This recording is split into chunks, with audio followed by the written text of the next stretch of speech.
I thought I'd just go through the warm-up exercises, which incorporate 4 core stability exercises from the development by Professor Stuart McGill, and then incorporating 6 exercises that you do in between that for warming up the other muscles.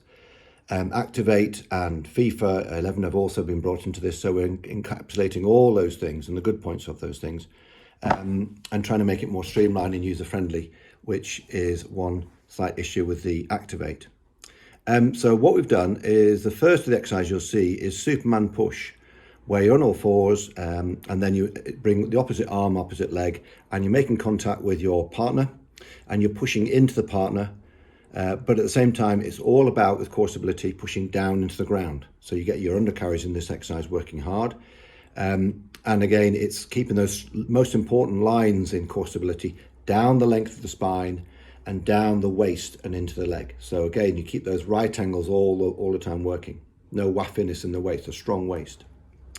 The first of the exercises is when they stand up again after. Do the exercise, the core stability exercises, 30 seconds is quite enough to get the muscles working. A bit longer if you want, but roughly about 30 seconds. Then you stand up and then you do the first exercise you'll see them doing is opening and closing the gate. So they do bring the leg up and inwards and up and outwards on each leg as they go out, walking every few steps, stopping, and to the 22. Before they get to the 22, the first column 1, is then going to dictate what goes on at that discipline.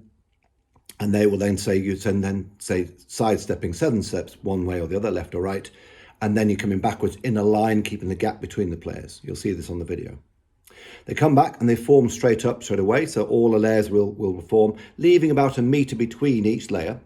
And then they're doing the high five, which is basically the moving plank from McGill, made into an exercise where they gently try and touch the hand of the opposite number gently. And it's not how quick, it's how slow they do it. And it's all about how much they push into the ground.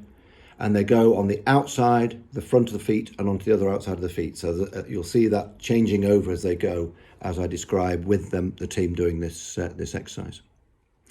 After the high five, you're then doing jogging out to 22. So just gently jogging out, and this time column 2 is going to be in charge, dictating when they go the left or right, sidestepping 7 steps, and then coming back in a line with the gaps between players keeping the same. So switching the mind on, the brain on, and making it all work together with commanding, listening, and coordinating.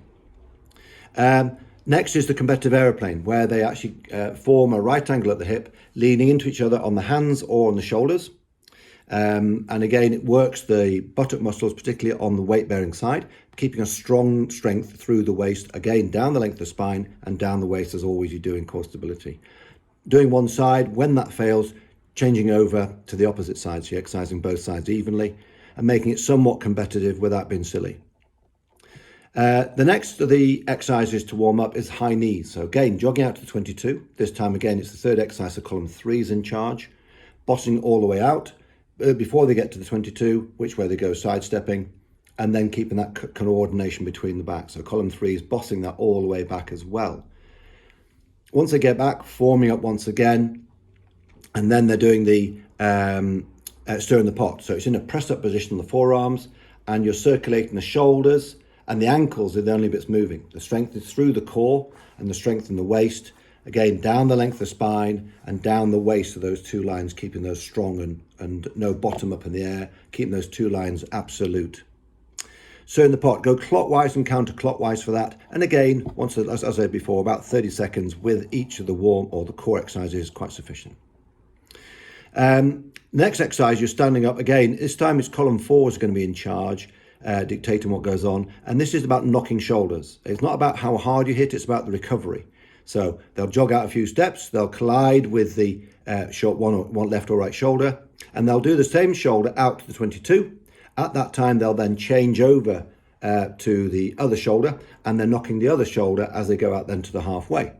Before they get to the halfway, the column 4 is going to say which way they're going to go, left or right, to go sidestepping, and then come back, keeping the gap between players, keeping the line coming back all the way with coordination. So it develops brain, core muscles and peripheral muscles warming up together.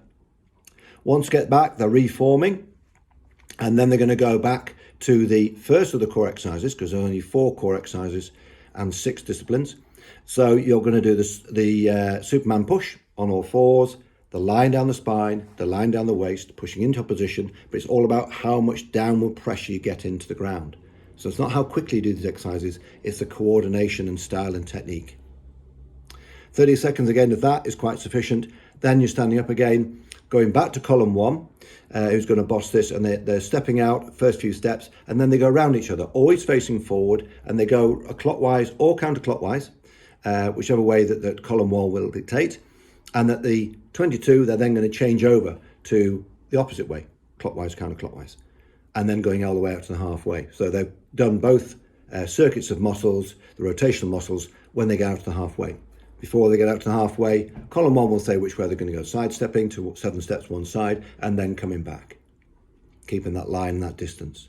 Forming up and doing the second of the core exercises, which is the high 5, slow, not quick, pushing down to the ground, touching the hand of the opposite player, and again doing the same on the other side for about 30 seconds once again. Now the last of the exercises is sidestepping, and it seems to be quite difficult to coordinate this. So column 2 is going to be in charge of this, of course, as they go along the columns. And then they're going to go, before they set off, column 2 has to say which foot they're going to go off, and is it going to be left or right. So therefore, you'll see that sidestepping each way as they're going up every few steps. So that all the way up, the column should nicely sidestep together in one shape and line all the way up to the 22. Before they get to 22, column 2 will say which way they're going to go, left or right, to come back, and keeping that space and distance as they come back. So then you've accomplished your 6 warm-up exercises and the 4 core exercises to warm everything from the brain, the central core muscles, and the peripheral mobility muscles to get this warm-up all complete. So I hope that's clear. And then I'm going to tack on now the exercises run through by the under 15s as a demonstration, and I hope that helps. Thanks.